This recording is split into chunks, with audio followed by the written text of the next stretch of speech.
Olá, sou Emanuele, professora de vocês da disciplina de Psicologia da Educação. Nós vamos iniciar falando sobre o histórico da psicologia. A psicologia ela ganha espaço na vida das pessoas, seja nas escolas, nos hospitais, nas empresas e até mesmo na televisão, em programas de entretenimento ou para avaliar personagens televisivos. Psicologia em latim significa psique, que significa alma. E logia significa estudo. Desde o século XIX, a psicologia ela vem evoluindo como ciência, com seus próprios métodos e linhas de estudo, e não mais como ramo da filosofia. Vamos nos debruçar agora sobre o que seria o estruturalismo e o funcionalismo.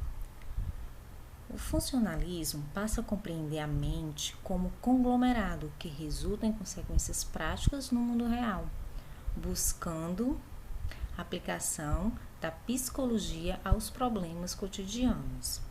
O movimento estruturalista, no qual o objeto de estudo passa a ser a experiência consciente do indivíduo, ele analisa as estruturas, ou seja, o modo de funcionamento, regras, códigos e regularidades, e não apenas a interpretação do fenômeno em si. Vamos falar agora sobre o behaviorismo. Tá? O seu precursor foi Pavlov. Então, Pavlov ele utilizou um experimento para comprovar a sua teoria. Como era esse experimento? Bem, ele fez uma pesquisa sobre o sistema digestivo de cães, né? Que levou à sua descoberta no processo de condicionamento clássico, o que demonstrou que os comportamentos podem ser aprendidos através de associações condicionadas. Pavlov demonstrou que este processo de aprendizagem pode ser usado para fazer uma associação entre estímulo ambiental e um estímulo que ocorre naturalmente. Então, aqui na figura, nós podemos ver de que forma ele fez esse experimento, tá bom? Ou seja, se um cachorro faz algo positivo, ele faz um reforço positivo. Então, esse comportamento é incentivado. Ele dá algo que o cachorro gosta. Por exemplo, uma bolinha de brinquedo, né? Ele sabe que o cachorro gosta daquela bolinha. Então, o cachorro fez algo positivo, ele recebe um prêmio por isso. Mas também tem a punição negativa. Se o cachorrinho passa a fazer algo errado, como na foto demonstra, ele rasgou uma almofada, então ele também vai receber uma punição negativa por isso. Ou seja, o cachorrinho vai perder a sua bola, tá? E a punição positiva, né? Que é adicionar coisas ruins ao comportamento do cachorrinho. Então, o cachorrinho, ele fez algo negativo. Então, ele ficou sem a bola dele. O reforço negativo é quando o cachorrinho, né, faz algo positivo, que ele percebeu que o que ele fez era negativo, então ele agora vai deixar de fazer o que era negativo e vai fazer algo positivo. E aí ele tem novamente a recompensa dele, que é a bolinha que ele tanto queria. Nós temos também Gestalt. Tá? Para os psicólogos da Gestalt, acredita-se que quando juntas os elementos, né, ele formaria um novo padrão que não existia antes da soma das partes. Ou seja, o todo é diferente da soma das partes. Não se pode ter conhecimento do todo por meio de suas partes, pois o todo é outro, que não a soma de suas partes. A mais B não é simplesmente A mais B, mas sim um terceiro elemento, C, que possui características próprias. A gente pode ver aqui nessa figura que existe um estante, que nós conseguimos visualizar ela como um estante, e existe embaixo da estante uma outra figura com partes separadas dessa estante. Se a gente visualizar apenas as partes, né, elas separadas, e colocarmos uma ao lado da outra, nós vamos perceber a estante como um todo? Não, continua sendo uma parte ao lado da outra. Agora, se nós montarmos essas partes de uma forma estrutural, né, aí sim nós conseguiríamos ver a estante como um todo, mas a estante não é a junção das partes, não é a parte A mais a parte B. A estante agora passa a ser um outro elemento, o elemento que a gente pode chamar o elemento C, né? Ou seja, não é A mais B, mas um elemento novo, é o elemento C. Outra corrente é a psicanálise. Para Freud, a maior parte da consciência é inconsciente. Ali estão os principais determinantes da personalidade, as fontes da energia psíquica, os pulmões e os instintos. Cada um destes instintos gerais teria uma fonte de energia separadamente. Freud acreditava que a mente humana era composta de 3 elementos: o id, o ego e o superego. Freud revelou a existência do inconsciente e de como os desejos reprimidos do ser humano se manifestam simbolicamente por intermédio dos sonhos, né? Então, tudo aquilo que o ser humano tem, que deseja, mas de forma inconsciente, ele vai se revelar através dos sonhos. Outra corrente é o humanismo. Essa teoria tem forte ligação com a fenomenologia, colocando o sujeito humano no centro da discussão, como ser ativo, consciente do mundo em que se encontra e dos fenômenos e das suas experiências conscientes, integrando assim o indivíduo e o mundo, dando ao sujeito uma perspectiva de totalidade. Todos os seres humanos seriam dotados de uma tendência autorrealizadora. Assim, ele criou uma escala das necessidades humanas. Então, ao lado, nós podemos perceber, nesse triângulo, que ele vai falar de 3 necessidades essenciais para o ser humano, que são as necessidades básicas, né, compostas por segurança e fisiológicas, como alimento, roupa, repouso, moradia, e as necessidades psicológicas, relacionadas à estima, à confiança, ao respeito, ao amor e relacionamentos. E as necessidades de autorrealização, que são as realizações profissionais, né, como a moralidade, a criatividade, a solução de problemas, a ausência de preconceito. Aqui também se encaixam os valores. Então, todo mundo teria essas necessidades, né? É algo destinado a todos, né? Que de comum a todos, que todos gostariam, que todos têm, né? Esse desejo e essas necessidades. Agora nós vamos entrar na psicologia da aprendizagem e seus principais autores no que se refere ao desenvolvimento da aprendizagem. Nós temos Jean Piaget, Vygotsky, Skinner e Vallon. Piaget acredita numa estrutura biológica e ela não pode ser ignorada. Então, a criança já nasce predisposta a aprender. Todas as crianças aprenderiam da mesma forma. Então, ele aponta para isso 4 fases do desenvolvimento humano. O período sensório-motor, de crianças de 0 a 24 meses. O período pré-operacional, de crianças de 2 a 7 anos. O período das operações concretas, com crianças de 7 a 11 anos. E o período das operações formais, crianças acima de 12 anos em diante. O período sensório-motor, né? Esse é o primeiro período de desenvolvimento infantil, onde a criança começa a ter um gradual controle de seus primeiros reflexos aos estímulos ambientais. Podemos citar o ato de sucção ou preensão de elementos ao seu redor. É nessa fase que a criança começa a manusear objetos, né? E também a ter estímulos de reflexo. Se você pegar a mão e colocar na frente de um bebê e fechar ela rapidamente, logo o bebê vai piscar. Isso são os reflexos, não é?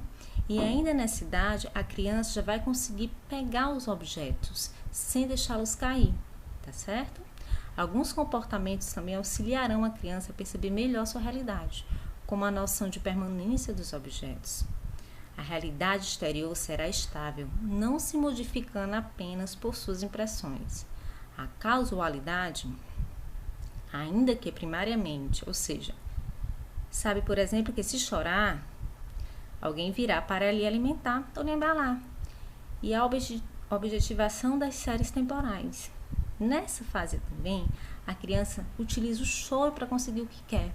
Como ela ainda não tem a linguagem, não adquiriu a linguagem ainda, não tem propriedade, ela vai se utilizar do choro. Então, suas necessidades vão ser suprimidas através do choro, ou seja, se ela está com fome, se ela está com sono, ela vai chorar para que alguém venha, né, e supra essa sua necessidade. Mas ela também se utiliza do choro para a manha, né, ou para obter aquilo que ela quer. Ou seja, mesmo por birra, sem ter nenhuma necessidade fisiológica, ela ainda assim vai chorar para chamar a atenção dos pais. Temos o período pré-operacional. Esse período é de crianças acima de 2 anos de idade. Então, nessa idade, a criança já tem, né, aquisição da linguagem. A partir de 2 anos de idade, as crianças normalmente falam em torno de 50 palavras, tá? Com 2 anos para cima vai aumentando a quantidade de palavras, né, o seu vocabulário. E ela também começará a formar esquemas simbólicos, né? A criança, porém, ainda não criou esquemas conceituais e continua em parte egocêntrica. O que é egocentrismo? É quando a criança quer tudo para si. Ela não sabe dividir com o outro. Então, o brinquedo é dela, os pais são meus e eu não vou dividir, tá? É uma fase que realmente acontece com a maioria das crianças dessa idade. O que a criança sente é por ela transportada a outras pessoas ou objetos. Daí o animismo, ou seja, a atribuição de traços humanos a objetos, ou o artificialismo, tudo que teria sido feito por alguém. Tudo que já teria sido feito por alguém. No animismo, a criança tende a perceber o objeto como uma pessoa. Então, ela pega um ursinho de pelúcia, começa a conversar com o ursinho de pelúcia como se fosse uma pessoa, esperando que ele lhe dê uma resposta. A mesma coisa ela pode pegar uma maçã, né, qualquer objeto, e transformar aquele objeto numa pessoa que ela vai conversar por horas e horas, como se fosse um amiguinho. Agora nós vamos falar do período das operações concretas, que são de crianças a partir de 7 anos de idade. Nesse período, a criança procurará compreender o mundo por uma lógica e não mais de forma fantasiosa. A criança atinge a idade escolar. Muitas mudanças em seu comportamento são notadas. Ela apresenta maior poder de concentração e de trabalho em conjunto. Nessa idade, ela já não é mais egocêntrica e já consegue compartilhar, né, e trabalhar em conjunto com outras crianças. A criança nesse estágio necessita do referencial da experiência, do que pode ser observado e manipulado para construir a sua compreensão lógica da realidade. Agora vamos para o último período, que é o período das operações formais. Nesse período, o indivíduo, enfim, né, que é a partir de 11 anos para cima, tá certo? O indivíduo, enfim, será capaz de elaborar, considerar e desenvolver com precisão situações hipotéticas e, por exemplo, sistemas ideológicos. O então adolescente é capaz de resolver equações complexas, discutir e questionar a realidade, idealizando um mundo que não está de acordo com o que acontece. Pensa logicamente e já de maneira abstrata, para além da realidade. Propõe um mundo idealizado. Bem, a partir dos 12 anos, a criança, né, já agora adolescente, ela consegue prever, planejar o futuro. Por exemplo, se eu fizer isso hoje, amanhã eu terei isso como recompensa. Mas se eu não fizer isso hoje, amanhã eu não terei aquilo como recompensa. Então, ele já traz as hipóteses para a sua vida, né? Para que eu tenha algo lá na frente, eu preciso construir algo agora. Para que eu seja um profissional bem-sucedido, eu sei que eu preciso agora estudar para que isso aconteça, né? E são as hipóteses que eles criam, tá? Nós vamos falar agora de outro pensador, que é o Vygotsky. O Vygotsky, ele propõe uma teoria do desenvolvimento a partir das funções cognitivas mais elevadas. Postula um conceito da zona de desenvolvimento proximal, muitas vezes entendido como se referindo à maneira em que a aquisição de novos conhecimentos é dependente de aprendizagem anterior. bem como a disponibilidade de instruções. Assim, para ele, todos poderiam se desenvolver à medida que recebem instruções e condições para desenvolver-se. O contexto social interfere diretamente no desenvolvimento do sujeito.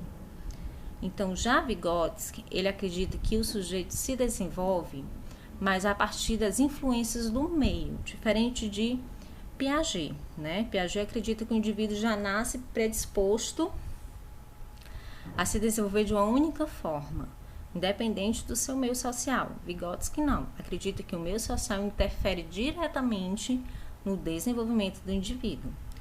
E aí ele trouxe a zona de desenvolvimento proximal, aquilo que o indivíduo já sabe, que é a zona de desenvolvimento real, né? E a zona de desenvolvimento potencial, que é aquilo que ele poderá desenvolver com a ajuda de alguém, certo? Vamos falar de Skinner. Skinner era um crente firme da ideia de que o livre-arbítrio humano era, na verdade, uma ilusão, e qualquer ação humana foi o resultado das consequências dessa mesma ação. A educação, para ele, tem dois objetivos principais. Para ensinar repertórios de comportamento verbal e não verbal, e 2, para incentivar os alunos a mostrar interesse em instrução. Ele procurou trazer o comportamento dos estudantes sob o controle do meio ambiente, reforçando apenas quando estímulos particulares estavam presentes. Daí ele trouxe a caixa de Skinner, que foi também um experimento feito por ele. Ele colocava um ratinho dentro de uma caixa. Nessa caixa havia alavancas em que o ratinho apertava a alavanca e saía água, ou saía comida, ou saía uma luz muito forte, né? Ou mesmo uma pequena descarga elétrica, tá? Então, o ratinho era condicionado àquilo.